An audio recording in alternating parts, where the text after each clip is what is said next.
अंकिता और विनय एक ही कॉलेज में रहते थे। दोनों के एक कॉमन फ्रेंड ने उनकी मुलाकात करवाई थी।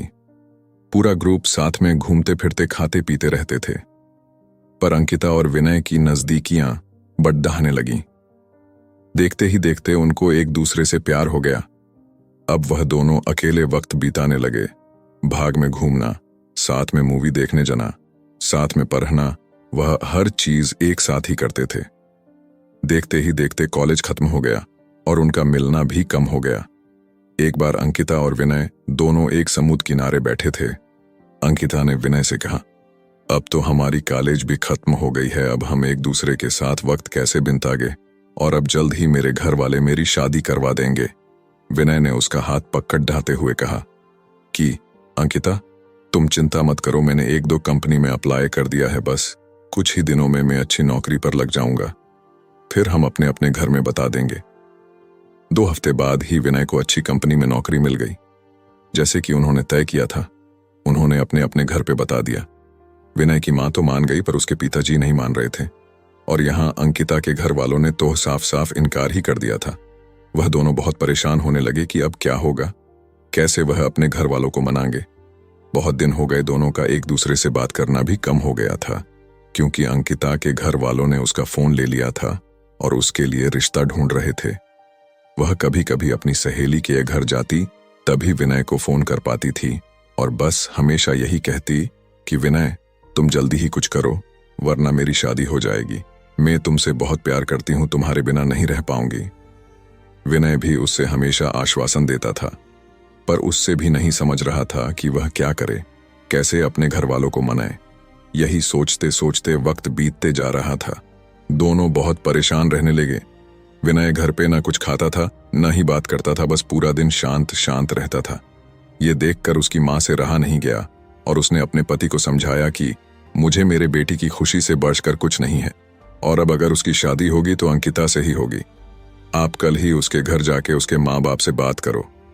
अगले ही दिन विनय के पापा अंकिता के घर गए और अंकिता के माँ बाप से बात की, और उन्हें समझ आया कि हमारे बच्चों की खुशी में ही हमारी खुशी होगी। मेरा बेटा एक अच्छी कंपनी में काम करता है और उसकी तनख्वाह भी अच्छी है, वह आपकी बेटी को खुश रखेगा। विनय के पिताजी की बात सुनकर अंकिता के माँ बाप मान गए और शादी के लिए राजी हो गए। विनय और अंकिता की शादी धूमधाम से हुई। दोनों बहुत खुश थे। वह अपने हनीमून के लिए शिमला गए। हनीमून से लौटते ही विनय अपने काम पे लग गया। दोनों की जिंदगी हंसी खुशी बीत रही थी। उनकी शादी को अब 2 साल होने वाले थे, पर उन्हें अभी तक बच्चा नहीं हुआ था। घर वाले, रिश्तेदार, सब लोग अंकिता से हमेशा यही सवाल पूछते थे कि खुशखबरी कभी दे रही हो, पर वह हमेशा मुस्कुराकर बात टाल देती थी। विनय और अंकिता भी बच्चा चाहते थे, पर उन्हें हो नहीं रहा था। बहुत डॉक्टरों को दिखाया, सब टेस्ट भी करवाई, लेकिन कुछ फायदा नहीं हुआ। अंकिता की सास उससे बाबा के पास भी ले गई, पर वहां भी सिर्फ निराशा ही हाथ आई। अंकिता बहुत परेशान थी। उससे यही चिंता खाए जा रही थी कि वह कभी मां नहीं बन पाएगी। 4 साल बीत गए, पर उन्हें अभी तक बच्चा नहीं हुआ। एक दिन विनय ऑफिस से लौट तो उसकी मां उससे चिल्लाने लगी कि तूने अपनी मर्जी से शादी की, अब देख रहा है ना, बच्चा भी नहीं हो रहा। अब हमारा वंश आगे कौन बढ़ाएगा। लोगों के ताने सुन सुनकर मेरे कान पक गए हैं। आखिर हमें भी इच्छा होती है कि अपने पोते पोतियों को देखे। यह सब अंकिता सुन रही थी। विनय ने अपनी मां को समझाया कि जरूरी नहीं कि आपकी बाहू में ही कुछ कमी हो, मुझ में भी तो हो सकती है, आप शांत हो जाइए। जैसे तैसे उसने अपनी मां को चुप करवाया और अपने रूम में चले गया। जहां अंकिता वहां बहुत रो रही थी। विनय उसके पास गया और उससे गेल लगाकर कहने लगा, तुम चिंता मत करो, सब ठीक होगा। मैं हूं ना तुम्हारे साथ में, तुम्हारा साथ कभी नहीं छोड़ूंगा। और मां की बात का बुरा मत मानो, वो ऐसे ही कहते हैं, गुस्से में जाने दो, खाना लगा दो, हम साथ में खाते हैं। अंकिता थोड़ा शांत हुई और खाना लेकर आई। दोनों ने साथ में खाना खाया और सोने लगे। पूरी रात अंकिता यही सोचती रही कि कैसी औरत हूं मैं जो अपने पति को बच्चा भी नहीं दे पा रही, अपना वंश को आगे नहीं बढ़ा पा रही। कितनी बदनसीब हूं मैं। वह पूरी रात नहीं सोई और बस रोए जा रही थी। सुबह हुई, सब अपने अपने काम में लग गए। विनय भी ऑफिस के लिए निकल गया, अंकिता भी अपना काम करने लगी, पर उसके दिमाग में वही रात वाली बात चल रही थी। पूरा दिन यही सोचती रही। रात को जब विनय घर आया तो अंकिता ने उसे खाना दिया और वह दोनों अपने कमरे में सोने की तैयारी कर रहे थे कि तब अचानक अंकिता ने विनय से कहा कि क्यों ना हम एक बच्चा गोद ले लें। अब हमें तो बच्चा नहीं हो रहा, क्यों ना हम किसी बच्चे को गोद ले और उससे माँ बाप का सुख दे और हमें भी बच्चे का सुख मिल जाएगा। विनय ये बात सुनकर बहुत खुश हुआ। वह दोनों दूसरे ही दिन एक दत्तक ग्रहण संस्था गए और वहां पूरी बात बताई। दत्तक ग्रहण संस्था वालों ने कहा कि आप एक फॉर्म भर दीजिए, जैसे जैसे ही सब जांच पड़ताल हो जाएगी आपको फोन आ जाएगा।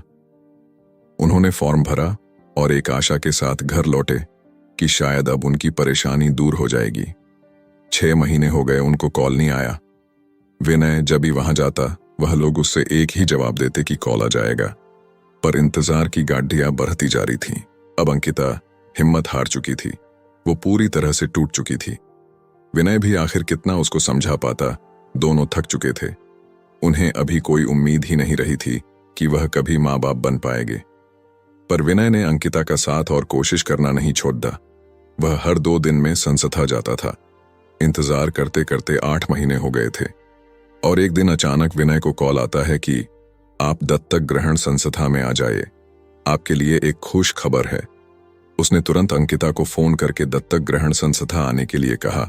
दोनों वहां पहुंचे तो उन्हें पता चला कि उनको एक बेटी गोद दी जा रही है, जो कि सिर्फ 5 महीने की है। विनय और अंकिता की खुशी का ठिकाना नहीं रहा। विनय तो खुशी के मारे वही नाचने लगा। वह दोनों उस बच्ची को लेकर घर आए। विनय की मां ने उनका पूजा की, थाली से स्वागत किया। उन्होंने उसका नाम किरण रखा, जैसे वह उनकी जिंदगी में आशा की किरण हो। वह सब बहुत खुश थे। आखिर उन्हें अपनी बेटी जो मिल गई थी और वह अच्छे से खुशहाल जिंदगी जीने लगे। बस यही होता है प्यार, जो हर वक्त में तुम्हारा साथ दे और यकीन दिलाए कि हमारी परेशानियां हमसे छोटी होती हैं और हमें कभी अपने जिंदगी में उम्मीद नहीं छोड़नी चाहिए। विश्वास हो तो हम सब कुछ पा सकते हैं।